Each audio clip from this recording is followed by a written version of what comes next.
Huwag mo naman akong sayangin. Kakapunit mo sa akin, nalalagas na ako.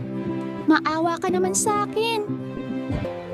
Pinili ako ng nanay mo para magamit. Hindi para masayang. Ayusin mo naman gamit mo sa akin. Lagi na lang akong napuputol. Lumiliit na ako. Huwag mo ngat-ngatin ulo ko. Dahil lang ubos na yung pambura. Bumili ka na kasi ng bago.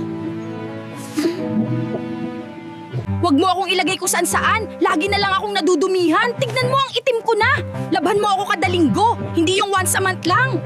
Ilagay mo ako sa tamang lagayan para hindi mo ako hinahanap kung saan-saan. Huwag mo rin akong gasgasin para hindi ako madaling masira. Lagi mo na lang ako initingkayan kahit hindi naman kailangan. Kung saan-saan mo na lang ako pinapares sa damit. Ano ako only gamit? Gamit gusto? Labayaw? Follow Bagay Daily for more talking objects.